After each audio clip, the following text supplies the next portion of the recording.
اللہ اکبر اللہ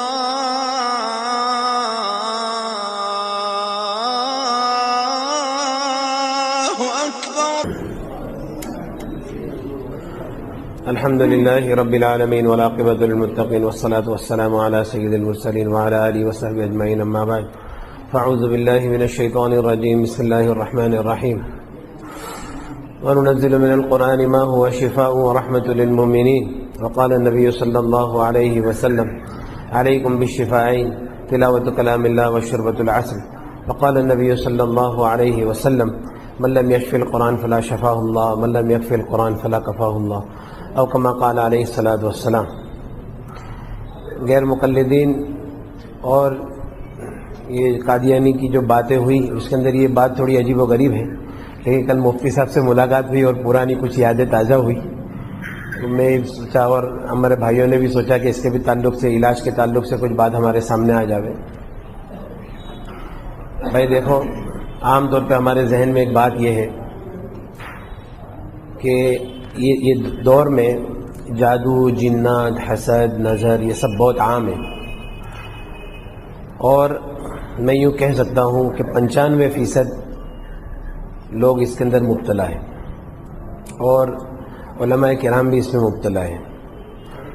لیکن ذہن میں یہ بات ہے بہت سارے لوگوں کے کہ جیسا سفلی ہے، جادو ہے، ناپاک ہے، اس کا علاج جو ہے وہ ناپاک سے ہی ہوگا. ایسا نہیں ہے. اللہ تبارک و تعالیٰ قرآن پاک میں فرماتے ہیں وَقُلْ جَاءَ الْحَقُّ وَزَهَقَ الْبَاطِلُ. حق آئے گا، باطل جائے گا. روشنی آئے گی، اندھیرا جائے گا. اِنَّ الْبَاطِلَ كَانَ زَهُوقًا. اور باطل کو تو ٹوٹنا ہی ہے. وَنُنَزِّلُ مِنَ الْقُرْآنِ مَا هُوَ شِفَاءٌ وَرَحْمَةٌ لِلْمُؤْمِنِينَ. اللہ تبارک و تعالیٰ فرماتے ہیں ہم نے قرآن پاک کو نازل کیا، اس کے اندر شفا ہے اور رحمت ایمان والوں کے لیے. نبی کریم صلی اللہ علیہ وسلم نے فرمایا دو شفا کو اپنے پر لازم پکڑو، ایک اللہ کے کلام کی تلاوت اور دوسرا شہد پینا. نبی کریم صلی اللہ علیہ وسلم نے فرمایا خیر الدواء القرآن، بہترین دوا قرآن ہے. نبی کریم صلی اللہ علیہ وسلم نے فرمایا جس کو قرآن شفا نہیں دے گا اس کو اللہ شفا نہیں دے گا، اور جس کے لیے قرآن کافی نہیں اللہ اس کے لیے کافی نہیں ہے. اب یہ ہے کہ قرآن سے علاج کس طریقے سے کر سکتے ہیں. اصل میں ایک سی ڈی ہے ہمارے پاس، اس کے اندر آیتیں ہیں. ہر وہ آیت جس کے اندر اللہ کی بڑائی، جہنم کا ذکر، شیاطین کا ذکر اور آخرت کا ذکر، اس سے شیطانوں کو بہت تکلیف ہے. تو وہ آیتوں کو جمع کرتے ہیں جو حضرت شیخ زکریا رحمۃ اللہ علیہ کی منزل ہے، جو 33 آیتیں ہیں. اسی طرح سے عرب کے علماء عاملین حضرات وہ لوگ اور بھی کچھ جادو کی آیتیں اس کے اندر ملاتے ہیں، نظر کی آیتیں ملاتے ہیں. تو جب وہ آیتیں سنتے ہیں تو آیت سننے سے اگر واقعی میں کچھ ہے، کوئی آدمی کے اوپر کوئی جادو ہے، حسد ہے، نظر ہے، تو وہ سننے سے بدن کے اوپر کیفیت ظاہر ہوتی ہے. جیسے سر میں درد ہوگا، گردن میں درد ہوگا، کمر میں درد ہوگا، اور جادو جس جگہ پر بدن کے اندر ہے وہ جگہ پہ درد بڑھتا چلا جائے گا. اگر کسی نے کچھ کھلایا ہے، عام طور پہ کھلانے کا معاملہ زیادہ ہوتا ہے، اگر کسی نے کچھ کھلایا ہے تو الٹی جیسا ہوگا. تو یہ سارے معاملات اب جب قرآن کی وہ آیتیں سنیں گے تو یہ سب تکلیف ہوگی. اب علاج یہ ہے کہ انہی آیتوں کو بار بار بار بار شفا کی نیت سے سننا ہے. مطلب اس کے پیچھے پڑ جانا ہے، سنتے ہی جانا ہے، اچھا لگے یا نہ لگے. جتنا ہم سنتے چلے جائیں گے اتنی ہماری تکلیف بڑھتی چلی جائے گی. لیکن تکلیف کتنی بھی بڑھ جائے اس سے پیچھے ہٹنا نہیں ہے، آگے ہی جانا ہے انشاءاللہ.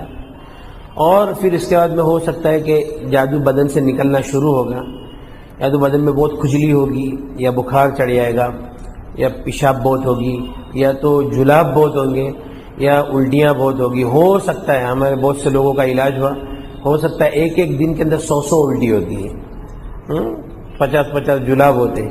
لیکن جتنا نکلتے جائے گا آدمی فریش ہوتے جائے گا. اور یہ سب کچھ ہونے کے بعد میں ہم 1 گھنٹہ 2 گھنٹہ 3 گھنٹہ لگاتار یہ آیتیں سنتے ہیں اور کچھ نہیں ہوتا ہے، سننے سے کوئی کیفیت بدن پہ نہیں آتی، تو اب سمجھ جانا چاہیے کہ الحمدللہ مکمل علاج ہو گیا. اب اگر کوئی یوں کہتا ہے کہ کچھ نہ کچھ تکلیف ہے تو یا تو پھر اس کا علم کمزور ہے یا پھر وہ بیوقوف بنا رہے. تو یہ قرآن کا ایک علاج ہے. بہت سارے علاجات ہوئے، اور جیسے میں 1-2 مثال آپ کو بتاتا ہوں. سب سے پہلے اچھا کینسر جو ہے نا، کینسر عرب کے علماء فرماتے ہیں کہ کینسر جو ہے وہ صرف جادو جنات اور نظر سے ہی ہوتا ہے.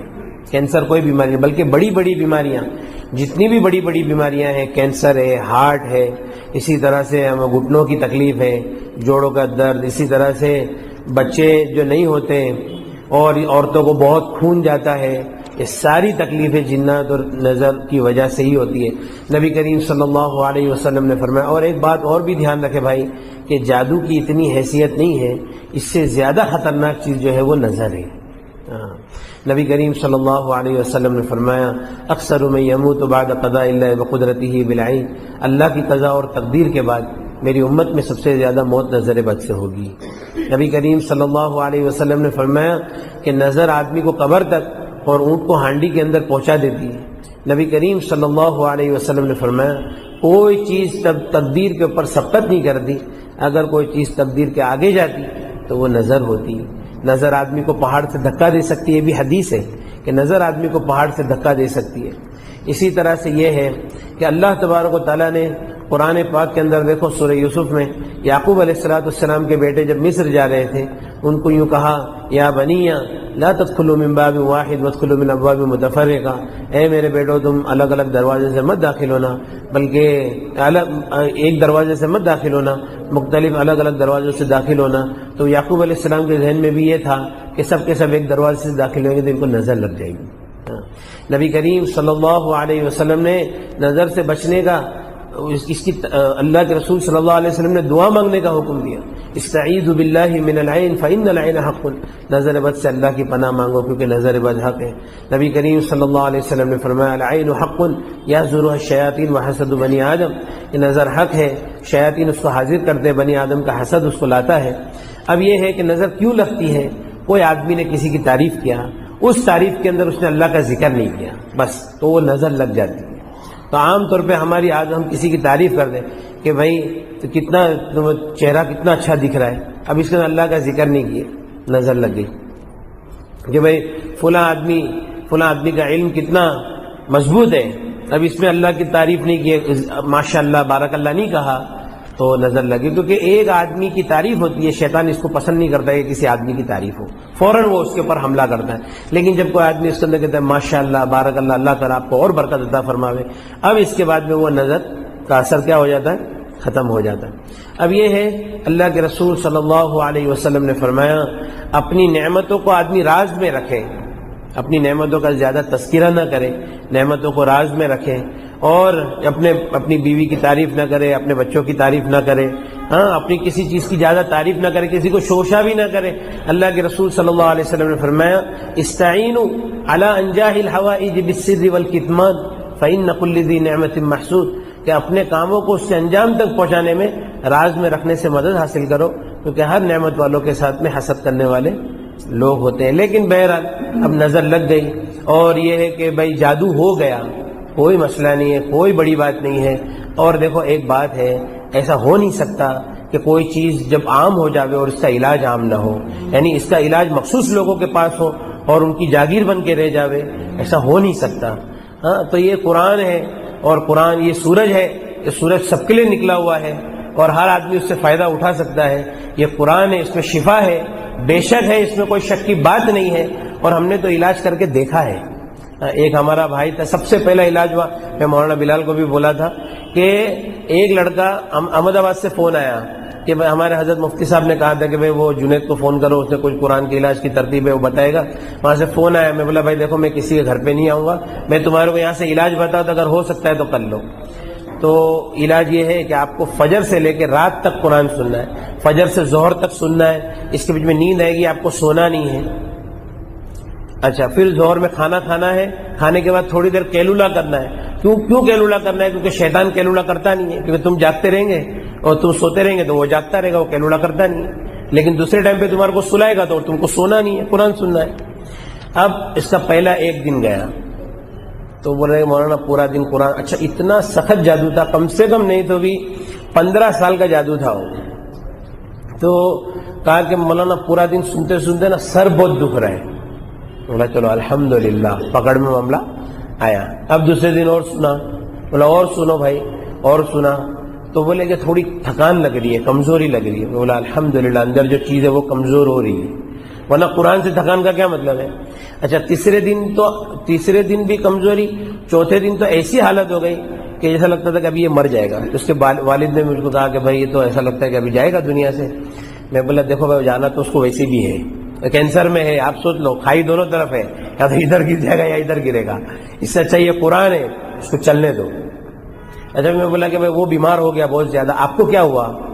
بولے مولانا میں بھی اس کے ساتھ میں سنتا تھا لیکن میرے کو کچھ نہیں ہوا. بولا پھر آپ کو کچھ نہیں ہوا، اس کو ہو رہا ہے تو سوچو نا کیوں ہو رہا ہے، چلنے دو. اب 5واں دن تھا اور اس کو الٹی ہوئی، الٹی میں پتھر نکلا، اس کے اوپر لکھا تھا اوم. پھر دوسرا ببول کے کانٹے، گوشت کا ٹکڑا، بال، گانٹھ لگے ہوئے سب بال تھے، وہ سب نکلا. میں بولا بھائی یہ تو سب نکل گیا، وہ فریش ہو گیا. بولا ابھی اور بھی آپ کو سننا ہے. پھر اس کا میرے خیال سے کچھ 6واں دن تھا، اس نے قرآن سنا، ہری ہری الٹی، ہرے ہرے جلاب. اور اس کا 9واں دن تھا، اور صبح سے رات تک اس نے قرآن سنا، وہ آیتوں کو سنا اور اس کو کچھ نہیں ہوا.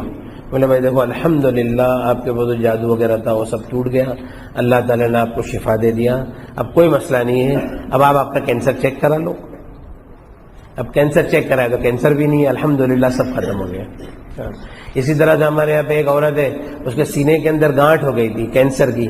تو ہمارا وہ ایک بامبے میں ڈاکٹر ہے، ڈاکٹر سلطان پردھان، ایشیا کا سب سے بڑا ڈاکٹر ہے کینسر کا. تو اس نے بھی بول دیا تھا کہ بھئی یہ کینسر ہو گیا ہے. اب اس کے بعد جب قرآن پڑھے تو خبیث حاضر ہو گیا، معاف کر دو، چھوڑ دو، کبھی نہیں آئیں گے، یہ وہ. قرآن سنتے سنتے کمزور ہو کے وہ نکل گیا. اور پھر اس کے بعد میں بولا کہ بھائی ابھی قرآن اور سنتے رہو. تو اس کو ایسا لگتا تھا کہ وہ گانٹھ کے اندر کسی نے کیمیکل ڈال دیا ہے، اتنی جلن ہوتی تھی اور الٹی جلاب چالو ہو گئے. 2 دن تک ایسا چلا. 2 دن کے بعد میں کہا کہ اب وہ گانٹھ چھوٹی ہو گئی اور ایسا کچھ لگتا نہیں ہے، اب قرآن سننے سے کچھ ہوتا نہیں. بولے بھائی واپس چیک کر لو. 2 دن پہلے کا رپورٹ اور 2 دن کے بعد کا رپورٹ، اس کے اندر بتایا کہ کینسر ہے ہی نہیں، چربی کی گانٹھ ہے، ختم ہو گیا الحمدللہ. ہمارے سورت میں ایک صاحب تھے تو ان کی بیوی کو خون بہت جاری رہتا تھا، اور خون کے بارے میں حدیث ہے الاستحاضۃ من الشیطان. تو ڈاکٹروں نے جب ٹیسٹ وغیرہ کیے تو کہا کہ بچے دانی کے اندر کچھ گانٹھیں ہیں، 5-6 گانٹھ تو اس کا آپریشن کرنا ہی پڑے گا، نہیں تو اس کا کوئی علاج نہیں ہے. تو انہوں نے یہ سوچا کہ چلو بمبئی میں اپنا آپریشن کریں گے. چلو بمبئی آئے تو کسی نے قرآن کے علاج کی ترتیب بتایا. میں نے بھی فون پہ تھوڑا سے ساتھ دیا کہ بھائی چلو، میں ان کو ترغیب دیا، انہوں نے قرآن سننا چالو کیا. تو صبح سے سنتے سنتے رات ہو گئی. اب اس رات میں انہوں نے رات الٹی ہوئی، دوسرے دن صبح میں ایک الٹی ہوئی، اور پھر اس طرح سے بہت خون نکلا اور خون بند ہو گیا. اور پھر اس کے بعد میں جب دوسرے دن آپریشن کے لیے گئے تو آپریشن کے پہلے ایک نارمل سونوگرافی ہوتی ہے. وہ سونوگرافی کے اندر دیکھا کہ بچے دانی میں تو گانٹھ ہے ہی نہیں. بولے تم کون کائے کے لیے آئے؟ تو بولے بھائی اس کے لیے. تو پہلے کا رپورٹ، دونوں رپورٹ دیکھا، 2 دن کے اندر الحمدللہ فرق ہو گیا. تو صرف قرآن سننا ہے، کچھ کام نہیں کرنا ہے. اصل تو قرآن پڑھنا ہے لیکن صحیح پڑھنا ہے. اگر صحیح نہ پڑھنا آئے تو پھر اس کو سننا ہے. اور یہ بات اپنے ذہن سے نکال دے کہ بھئی سفلی کا علاج سفلی سے ہوتا ہے، نہیں، بلکہ اللہ کے کلام میں ہر چیز میں شفا ہے انشاءاللہ. ٹھیک ہے بھائی. تو اور بھی بہت ساری بات ہے لیکن ابھی وقت نہیں ہے، پھر کسی وقت. اچھا ایک آخری بات، چلو ایک آخری واقعہ بیان کر دیتا ہوں. ہمارے یہاں پہ ایک مولانا ہے، مولانا سلیم کر کے. تو ان کی زندگی میں 40-50 حاملوں کا انہوں نے علاج کیا ہوگا. تو وہ میرے پاس آئے، میں بولا کہ بھائی دیکھو آپ یہ CD سنو. اب انہوں نے 5-6 گھنٹے تک سنا. وہ بولتے میرے کو تو کچھ ہوا نہیں. بولے آپ کو کچھ ہوا نہیں، آپ کے پاس کچھ ہے ہی نہیں. وہ بولے ایسا کیسا ہو سکتا ہے؟ بولا بھائی دیکھو میں تو اللہ کی قسم کھا کے بولتا ہوں کہ آپ کے پاس کوئی معاملہ نہیں ہے. اب پھر اس کے بعد میں وہ ایک عامل کو لے کے آئی. بولے دیکھو مولانا یہ عامل بولتا ہے کہ ہے. بولا اچھا. بولا بھائی چل بتا کیسا ہے. تو اس نے نام لکھا، نام، ماں کا نام، پھر عدد سب نکالا. لا کے بولے دیکھو 3 بجا. 3 بج گیا مطلب اس پہ جادو ہے. میں بولا تو اللہ کی قسم کھا کے بول سکتا ہے کہ جادو ہے؟ بولے نہیں. مطلب میں اللہ کی قسم کھا کے بولتا ہوں جادو ہے؟ تو بولا ہاں ہو سکتا ہے. پھر میرے کو الگ لے کے گیا، مولانا میرے کو بھی تھوڑا بہت سکھاؤ نا یار. میں بولا سکھائے گے، ناٹک مت کر زیادہ. بولے مولانا میں کچھ نہیں کروں گا، جھوٹ نہیں بولوں گا. پھر وہ اس کو بھی تسلی ہو گئی. اور پھر اس کے بعد میں بولے اچھا اس کی جو بیماری تھی نا، اور آپ کو بیماری سنیں گے تو آپ کو ایسے ہی لگے گا کہ جادو ہے. کیا بولتا تھا کہ میں ہوٹل میں جاتا ہوں، میرے جو سٹاف ہے اس کو دیکھ کے میرے پاؤں ایسے جام ہو جاتے ہیں، وہ گھبراہٹ ہو جاتی ہے. میرا بچہ رات کو سو جاتا ہے، میں بیوی کو بولتا ہوں اس کو اٹھا دے یاد یہ سوتا ہے نا میرے کو بہت تکلیف ہوتی، بہت رونا آتا ہے. میں بولا اچھا اچھا. بولا تم نے کتنے سال سے تمہارے سر میں تیل نہیں لگایا ہے؟ بولے میرے کو جب سے ہوش آیا میں کبھی تیل لگایا ہی نہیں ہوں. بولا رات کو جاگنے کی عادت ہے؟ بولے ہمارا ہوٹل کا دھندا، ہم لوگ رات کو جاگتے. بولا ٹھیک ہے بھائی آپ کے سر میں تیل لگاؤ. اب وہ تیل کی مالش، بولا پہلے دن تیل بہت جائے گا آپ کے سر میں، جانے دینا، اور اس کے بعد 2-3 دن کے بعد کیا ہوتا ہے بتاؤ. تو 2-3 دن کے بعد وہ ملنے کے لیے آیا، گلے والے ملا اور ایک پیشانی پہ بوسا دیا. بولے مولانا الحمدللہ میں بہت اچھا ہو گیا. پہلے دن 1 کٹورا تیل میرے سر میں چلے گیا. بولا بھائی تیرے دماغ میں خشکی ہے، اور بھی کچھ گڑبڑ تھی اندر کی، تو اس کا بھی علاج الحمدللہ بتایا اس کو. پھر وہ تو بولا کہ مولانا اللہ تعالیٰ نے آپ کے ذریعے سے ہم لوگ کا تو یہ موت تک کا مسئلہ حل ہو گیا. اب یہ ہے کہ ایک اور آدمی کو لے کے آیا، 16 سال سے ان کے گھر میں جادو تھا. تو میں بولا بھائی یہ قرآن سنو. گھر میں جا کے قرآن چالو کیا، اس کی بیوی کو سنا ہے تو خبیث حاضر ہو گیا بدن پہ. وہ خبیث بولتا ہے کہ بند کرو، اس سے کچھ ہونے والا نہیں ہے. وہ لوگ بولے مولانا یہ تو ایسا بولتا ہے کہ یہ قرآن سننے سے کچھ ہونے والا نہیں ہے. میں بولا دیکھو وہ بول رہا ہے نا کہ نہیں ہوئے گا، مطلب کچھ ہو رہا ہے. اچھا نہیں ہوئے گا نا تو سب کو معلوم پڑ جائے گا کہ نہیں ہوا. تو تو بول رہے نا کہ نہیں ہوئے گا، مطلب کچھ ہو رہا ہے، تو اس کو چلنے دو. اچھا بولے نہیں جاؤں گا. خبیث بولتا نہیں جاؤں گا. اچھا میں مت جا، ادھر ہی رہے قرآن سن. ہم لوگ تیرے کو تھوڑی بولتے تو جا، ادھر ہی رہے قرآن سن. بعد میں بولتا ارے بھائی میرے کو جانے دو، میرے کو چھوڑ دو. اچھا پھر ایسا ہوا کہ وہ خبیث نے یوں بولا کہ 16 سال کی پوری سٹوری بیان کیا کہ میں یہ آیا تھا، اس نے جادو کیا، یہ کیا ہو گیا. اور بولے جس جادوگر نے مجھے بھیجا ہے یہاں، وہ آج نہیں تو کل یہاں پہ مجھے لینے کے لیے آئے گا. اور واقعی میں 5 دن کے بعد پالن پور سے ایک سادھو آیا بمبئی، ایڈریس ڈھونڈتے ڈھونڈتے اسی گھر میں جس میں قرآن چالو تھا. وہ بولتا تھا میں تمہارے ہاتھ جوڑتا ہوں، میں نے 500 روپے میں یہ جادو کیا تھا، لیکن میں 5 لاکھ روپے دیتا ہوں، یہ میرے کو میری چیز واپس دے دو. اور اس کے بعد میں ہم لوگوں نے مشورہ کیے تو بولے بھائی چلو اگر وہ لے کے جاتا ہے تو لے کے جانے. تو اس نے کرتے کا ایسا کونے کا کپڑا کاٹا اور اس کے عورت کے اوپر گھما کے بولا چل ساتھ میں. ایسا کر کے اس کو لے کے نکل گیا. الحمدللہ 16 سال کا جادو اللہ تعالیٰ نے آسان کر دیا. سب باتیں تو اور بہت ساری ہیں، لیکن بس یہ ہے کہ قرآن کے علاج کی ترتیب کو اپنے یہاں پہ بھی چالو کر سکتے ہیں، لوگوں کو بتا سکتے ہیں. بس اللہ تعالیٰ عمل کی توفیق دے دے. نہیں منزل ہے، منزل کی آیت ہے وہ، لیکن وہ تو قرآن ہے نا، من القرآن ہے نا. سی ڈی میں انشاءاللہ بھیج دوں گا. تو ہاں سی ڈی تو مولانا ان کے پاس آ گئی ہے. ویسے میں نے کل رات کو رکیا ڈال بھی دیا تھا فون میں. اس سی ڈی میں ہی سنتے رہیں گے، وہ سنتے رہنا ہے بار بار. اچھا ایک بات دیکھو، ایک بات ہے بھائی سمجھنے کے لیے، وہ کیا ہے معلوم ہے، اندر والے کی جتنی طاقت ہے نا اس سے زیادہ اس کو قرآن سنانا ہے، اس سے زیادہ. مطلب اب جیسے کوئی آدمی بولے کہ مولانا اپن بولے جادو ہے، ٹھیک ہے جادو سمجھ میں آ گیا جادو ہے. بولے میں تو منزل پڑھتا ہوں. بھائی تم ایک بار پڑھتے ہو نا تو اس کو برداشت کرنے کی طاقت ہے. ابھی جیسا میں موٹا آدمی ہوں، میں بولتا ہوں میں ڈاکٹر کے بعد ڈاکٹر صاحب میں تو روز چلتا ہوں اور میرا وزن کم ہوتا بھی نہیں ہے. بولے تم کتنا چلتے؟ بولے آدھا گھنٹہ. بولے تمہارا آدھا گھنٹہ تمہاری عادت ہو گئی. تم جہاں پہ تھکیں گے مریں گے اور چلیں گے نا تو تمہارا وزن کم ہوگا. تو اسی طرح سے اندر والے کی عادت ہے اس کو برداشت کرنے کی، تو اس سے زیادہ اس کو دینا ہے لوڈ قرآن کا. پھر اس کے بعد ہیوی ڈوز، پھر اس کے بعد میں لاسٹ میں وہ تھکنا چالو ہوگا. اور تھکنے کی سب سے بڑی علامت یہ ہے کہ قرآن سننے کے ٹائم پہ نیند آئے گی، مطلب وہ کمزور ہو رہا ہے، اس کو آرام چاہیے، اس وقت سونا نہیں ہے. پھر جلاب میں الٹی میں نکل جائے گا اور آپ 1 گھنٹہ 2 گھنٹہ 3 گھنٹہ سنتے ہیں اور کچھ ہوتا نہیں ہے. ختم ہو گئی بات، اب کچھ ہے ہی نہیں. ہم لوگ ہے نا بہار گئے تھے، ہمارے ایک چاچا ہے، انہوں نے کہا تھا وہ کوئی ایک عامل بہار میں بہت اچھا تعویذ دیتے. تو چاچا نے مجھے زبردستی بھیجا. میں چاچا کو بولا چاچا قرآن سنو کا کوئی سب لفڑے میں پڑھتے. بولے نہیں یار تعویذ لے کے آ جائے یار. ہم لوگ بہار گئے. جب بہار میں وہ عامل صاحب کے یہاں کم سے کم 200-250 آدمی کی لائن لگتی تھی. اور ہم لوگ تو مہمان خصوصی تھے، بہت اچھا استقبال ہوا. اور ہم لوگ ایک کمرے میں تھے تو قاری صاحب کا خاص آدمی، کیٹلی گرم والا آدمی نا، کیٹلی گرم والا آدمی، وہ ہمارے پاس ملنے کے لیے آیا. تو بولتا ہے کہ مولانا، وہ حکیم صاحب تھے، ان کو پوچھا کہ حکیم صاحب بہت قبض رہتا ہے، اس کی کوئی دوا ہے؟ حکیم صاحب نے ایک دوا بتایا. بولے یہ تو میں کھا چکا ہوں. دوسری بتایا، بولے یہ بھی میں کھا چکا ہوں، کچھ ہوتا نہیں ہے. تو میں حکیم صاحب کو بولا حکیم صاحب اتنا کچھ مسئلہ ہوئے گا. حکیم صاحب بولے بھائی ابھی ہم دوسرے کے علاقے میں ہیں, ہاں تم ادھر یہ سب مگج ماری پالتے. میں بولا ٹھیک ہے. پھر وہ آیا, اس کو بولا میں بھائی دیکھو یہ گڑبڑ ہے, قاری صاحب کے پاس تم علاج کراؤ. بولتا چھوڑو سب قاری صاحب تم میرا علاج کرو. بولا ٹھیک ہے بیٹھو. اب میں نے قرآن پڑھنا چالو کیا اس کے اوپر, وہی رقیہ. تو فنسن علی القوم الکافرین کے اوپر میں اس کو پوچھا کیا ہوا, بولے بہت الٹی جیسا ہو رہا ہے. تو بولا دیکھو بھائی آپ کے پیٹ میں جادو ہے. پھر میں بولا آپ حافظ ہے؟ بولا ہاں حافظ ہے. تو میں بولا آپ کو آج سے 10 پارے پڑھنا ہے. تو بولے کہ میں 10 پارے نہیں پڑھ سکتا ہوں, میں تو 2 پارے کے اوپر تو پڑھ ہی نہیں سکتا ہوں. بولا وہ آپ کو پڑھنا ہے. تو بولے ٹھیک ہے مولانا میں کوشش کروں گا. اس نے 2 پارے کے اوپر برابر, وہ 2 پارے کے اوپر سے حالات اس کے بگڑنے چالو ہو گئے, لیکن اسے پڑھا اور پھر اس کے بعد اس کو الٹی چالو ہو گئی, اور الٹی بھی کرتا رہا, نے قرآن بھی چالو رکھا.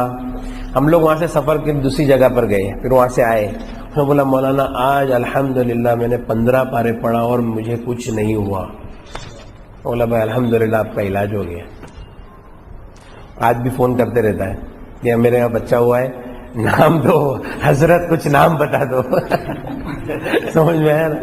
تو یہ قرآن کا علاج ہے بھائی, اس میں 1 پیسے کے خرچ کی ضرورت نہیں ہے, نہ مشت, نہ زعفران, نہ امبر, ہاں کچھ بھی خرچ, نہ مرغی, نہ لیمبو, نہ لال کپڑا. ایک ہمارے عربی عامل ملا, مولانا بھی وہ ٹائم پہ حج میں ساتھ میں تھے. ایک عربی عامل ملا تو بولتا ہے کہ تمہارے ہندوستان میں شیخ لوگ یہ سب منگاتے, ہانڈی منگاتے, لال کپڑا منگاتے. میں بولتا ہوں خالی قرآن پڑھو, قرآن سنو, فرشتوں کو جو چیز کی بھی ضرورت ہوگی اللہ کے پاس سے لے کر آئیں گے. ٹھیک ہے بھائی, آپ دعا کرا دو نا مولانا, کرا دو یار. اللهم لك الحمد كما ينبغي لجلال وجهك وعظيم سلطانك. اللهم لا احصي ثناء عليك انت كما اثنيت على نفسك. اللهم صل على سيدنا مولانا محمد وعلى ال سيدنا مولانا محمد وبارك وسلم. لا اله الا هو الحليم الكريم. سبحان الله رب العرش العظيم والحمد لله رب العالمين. نسألك موجبات رحمتك وعزائم مغفرتك والغنيمة من كل بر والسلامة من كل إثم. لا تدع لنا ذنبا إلا غفرته ولا هما إلا فرجته ولا دينا إلا قضيته ولا مريضا إلا شفيت ولا حاجة هي لك رضا إلا قضيتها يا أرحم الراحمين. اللهم يا أول الأولين يا آخر الآخرين يا ذا القوة المتين يا راحم المساكين يا أرحم الراحمين. اللهم إنا نسألك العفو والعافية الدائمة في الدنيا والآخرة. اللهم أرنا الحق حقا وارزقنا اتباعه وأرنا الباطل باطلا وارزقنا اجتنابه. اللهم إنا نسألك الهدى والتقى والعفاف والغنى. اللهم لا سهل إلا ما جعلته سهلا وأنت تجعل الحزن سهلا إذا شئت. اللهم إنا نسألك من خير ما سألك منه نبيك وحبيبك محمد صلى الله عليه وسلم ونعوذ بك من شر ما استعاذك منه نبيك وحبيبك محمد صلى الله عليه وسلم وأنت المستعان وعليك البلاغ ولا حول ولا قوة إلا بالله العلي العظيم. سبحان ربك رب العزة عما يصفون وسلام على المرسلين والحمد لله رب العالمين. ما سألك منه نبيك محمد صلى الله عليه وسلم ونعوذ بك اللهم من شر ما استعاذ منه نبيك محمد صلى الله عليه وسلم وأنت المستعان وعليك البلاغ ولا حول ولا قوة إلا بالله. اللهم صل على محمد وعلى آل محمد كما صليت على إبراهيم وعلى آل إبراهيم إنك حميد مجيد. اللهم بارك على محمد وعلى آل محمد كما باركت على إبراهيم وعلى آل إبراهيم في العالمين إنك حميد مجيد.